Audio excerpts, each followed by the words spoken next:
नमस्कार, मैं हूं पवन त्यागी।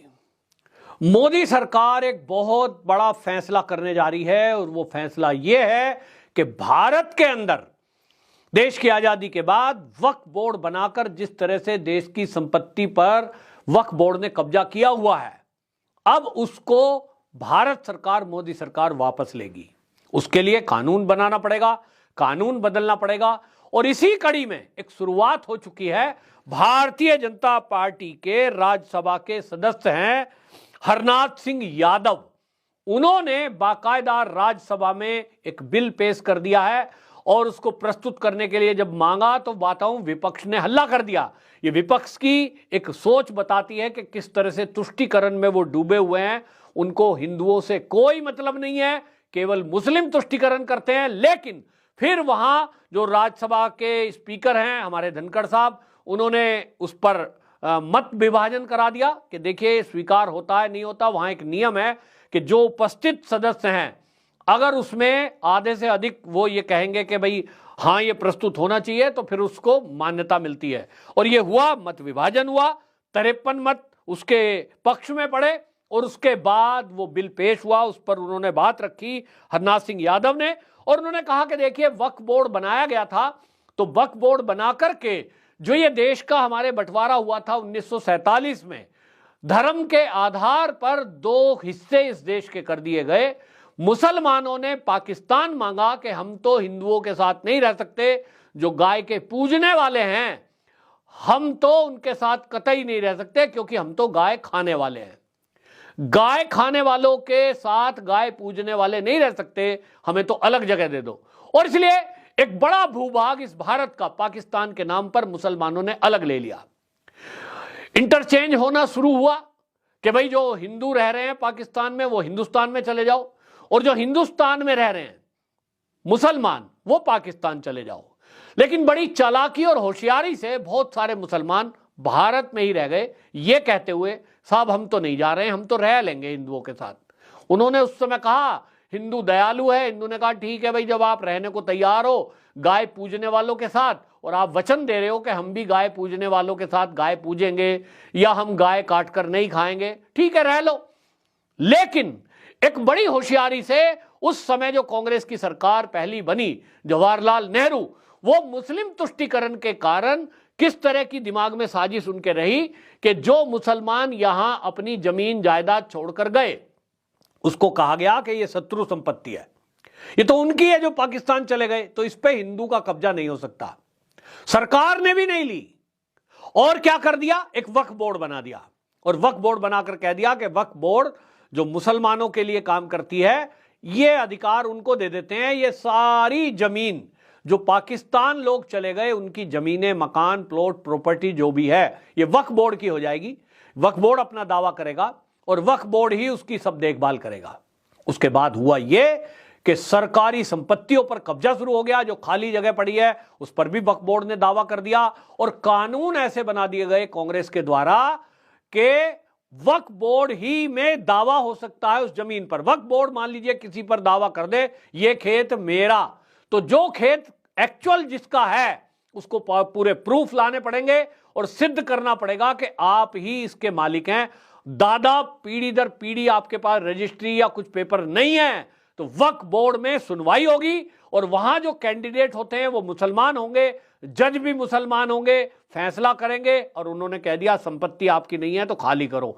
इस तरह की ताकत उनको कानूनी दे दी गई। और इसके कारण से आज आप देखिए कि राम जन्मभूमि जहां है उस पर भी वक्फ बोर्ड अपनी जता रहा था कि यहां साहब ये तो हमारी है। काशी में भी यही झगड़ा, मथुरा में भी यही झगड़ा। और इस झगड़े को खत्म करने का एक ही तरीका है कि वक्फ बोर्ड को खत्म किया जाए, क्योंकि जो लोग पाकिस्तान चले गए उनकी जो प्रॉपर्टी यहां रह गई तो भाई वो सरकार की होनी चाहिए। लेकिन पहले की सरकारों को तुष्टीकरण करना था, मुस्लिम वोट चाहिए थी, मुसलमानों को खुश करना था। हिंदू को तो मूर्ख समझा गया, हिंदू मूर्ख है भी कि वो उसी कांग्रेस को वोट देता रहा जिसने उसकी जड़ें काटी हैं। आज तक समझ नहीं पाया। समझिए कि एक मुस्लिम से विवाह करती है इंदिरा गांधी, फिरोज खान उसका नाम है, तो जब उसकी औलादें पैदा हुई तो वो पंडित कैसे हो गई? कितनी बड़ी साजिश है। जितनी शादियां आप अपने आसपास देखते हैं, जिस भी धर्म किसी भी जात के व्यक्ति से अगर शादी हो गई तो जो औलादें हैं वो पिता के नाम पर चलती हैं। हमारे देश में यही कानून है। उस कानून के अनुसार जो राजीव गांधी हुआ, जो संजय गांधी हुए, वो कौन होने चाहिए? उनके नाम के बाद होना चाहिए था खान। राजीव खान, राजीव ही नाम रखते थे, संजय खान। लेकिन ऐसा नहीं हुआ, नाम दे दिया गया गांधी, क्योंकि इंदिरा गांधी का नाम लिया गया। ये भारत का पहला उदाहरण है कि मां का नाम बच्चों के आगे लगा दिया गया, सरनेम। होता नहीं था उस समय। इंदिरा गांधी का भी गांधी नाम नहीं था एक्चुअल।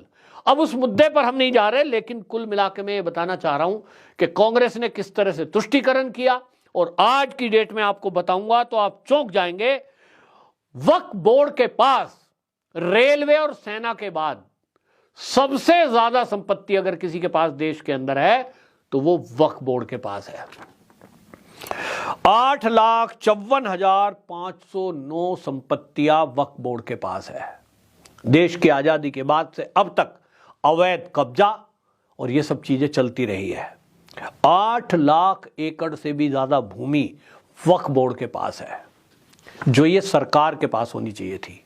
और हालत यह है कि कई एयरपोर्ट पे वक्फ बोर्ड का दावा है, कई मंदिरों पर वक्फ बोर्ड का दावा है कि साहब ये मंदिर तो वक्फ बोर्ड की जमीन में है। कहीं भी दावा कर सकते हैं, दिखाओ आप कागज। अब मंदिर बना हुआ है 500 साल पुराना, कागज तो है नहीं, तो कहेंगे हटो फिर, ये तो हमारा है, तोड़ो मंदिर। और कोर्ट भी कहता है कि हाँ, जो ये दावा कर रहे हैं वही सही है। सुप्रीम कोर्ट तक कहीं सुनवाई नहीं है, सुप्रीम कोर्ट में चैलेंज नहीं कर सकते आप उनको। ऐसा कानून बना दिया। तो उस कानून को बदलने की मांग चल रही थी, लेकिन अब मोदी सरकार इसको करने जा रही है। इसकी शुरुआत की जा चुकी है, राज्यसभा में प्रस्तुत हो चुका है। अब इसके बाद ये इस पर डिबेट होगी, फिर ये लोकसभा में जाएगा। हालांकि प्रोसेस लंबा है कि फिर इसके लिए कानून भी बनाया जाएगा। और जैसा आप जानते हैं कि जो समाज, जो वर्ग यहां 3 देश के लोगों को भारत की नागरिकता देने के विरोध में सड़कों पर उतर जाता है, CAA के विरोध के नाम पर, एक राम मंदिर जो हम सबकी आस्था का केंद्र है उसको नहीं देता है, और बाबर को अपना हितैषी बताकर, अपना पूर्वज बताकर यह कहता है कि बाबरी मस्जिद ही हमें चाहिए, जो कृष्ण जन्मभूमि का एक छोटा सा हिस्सा नहीं छोड़ रहा है, जो श्रृंगार गौरी मंदिर में अपना मस्जिद का दावा कर रहे हैं, वो कैसे 8 लाख एकड़ जमीन छोड़ सकते हैं? क्वेश्चन मार्क है भाई। नहीं होगा, इतना आसान नहीं है। ये सड़कों पे आएंगे, ये हंगामा करेंगे, ये दंगा फसाद करेंगे, लेकिन इतना तो तय है कि जब ये कानून आएगा, कानून बनेगा, आज नहीं तो कल, योगी जैसा शासक जब पूरे राज्यों में होंगे तो निश्चित जानिए कि ये जरूर हो जाएगा। तो एक शुरुआत मोदी सरकार ने की है, इसकी सराहना की जानी चाहिए। लेकिन खलबली मची है पूरे विपक्ष में, और विपक्ष जैसे कि पहले से आदत है, उसको तो हिंदुओं की चिंता है नहीं। वो कहते हैं हिंदू तो मूर्ख है, ये तो जाति के नाम पे बटा है। मैं कुर्मी, मैं तेली, मैं नाई, मैं ब्राह्मण, मैं खड़ा हो जाऊंगा, कैंडिडेट देंगे, मैं तेरी जात का, तू मेरी जात का। जैसे लालू जी कहते हैं ना, MY फैक्टर, भाई जितना यादव है हमको वोट दो, क्योंकि मैं भी यादव हूं। और मुसलमान काहे दे? मुसलमान इसलिए दे कि बीजेपी आएगी तो तुमको खा जाएगी, मैं ही तुमको बचाऊंगा, मैं ही तुम्हारी तुष्टीकरण करूंगा। तो MY फैक्टर से वो सरकार बना ले जाते हैं, वो सांसद जिता ले जाते हैं। और इसी तरह जाति के आधार पर बटे हुआ हिंदू उन्हीं लोगों को सत्ता सौंप रहा था 65 साल से, जो उसकी जड़ों में मट्ठा डाल रहे थे, जो 2047 तक इस देश को इस्लामिक राष्ट्र बनाने का सपना देख रहे थे, उन्हीं के साथ खड़े थे। जो ये कहते हैं कि हमारा निर्माण तो हमारी पार्टी का सनातन की समाप्ति के लिए किया हमने, जो ये कहते हैं हिंदुत्व खतरनाक है, जो राहुल गांधी कहता है कि RSS को खत्म करना ही हमारा लक्ष्य है, उसी को हम हिंदू वोट दे रहे हैं कि हाँ RSS को खत्म करो, बजरंग दल को खत्म करो, गाय को खाने वालों को पुष्ट करो, गाय पूजने वालों को जेल में ठूस दो, सनातन धर्म को खत्म कर दो, हिंदुओं को खत्म कर दो। लो, हम तुम्हें वोट देते हैं क्योंकि हम जातियों में बटे हुए हैं। हम मूर्ख हिंदू उसी कांग्रेस को 65 साल सत्ता सौंपते रहे। वक्फ बोर्ड की जमीन बनाकर जिसने भारत की बड़ा भूभाग, सोचिए 8 लाख एकड़ थोड़ी जमीन होती है क्या, उसने मुसलमानों को सौंप दी। हिंदुओं को एक मंदिर नहीं बनाने दिया, जो अयोध्या में प्रभु राम का मंदिर है, कृष्ण जन्मभूमि में मंदिर है। सोचिए कितनी जमीन लगती है उसमें। 10 एकड़, 20 एकड़, 50 एकड़, 100 एकड़। हिंदू को 100 एकड़ नहीं दी इस कांग्रेस ने, मुसलमानों को 8 लाख एकड़ जमीन सौंप दी। यह है कांग्रेस का चरित्र। और आप फिर भी कांग्रेस को वोट देंगे? मुसलमान तो देगा, क्योंकि उसके तो हित के काम किए हैं, उसको तो देना ही चाहिए। बीजेपी को वोट नहीं करता। अभी 5 राज्य के चुनाव हुए हैं, मैंने एक्स पोस्ट पर पोस्ट लिखी थी कि मध्य प्रदेश में जहां मामा मामा करके मामा जी ने इनको सुविधाएं दी सबको, वहां हालत क्या है। मुस्लिम वोट जहां किसी बूथ पर अगर 5000 वोट पड़ी है, बीजेपी को वहां 500 भी नहीं मिली, 10% भी नहीं है। तो मात्र 0.5% वोट आज भी बीजेपी को मिलता है। मुसलमान को समझ में आता है कि यह पार्टी वो है जो हिंदू के लिए काम कर रही है।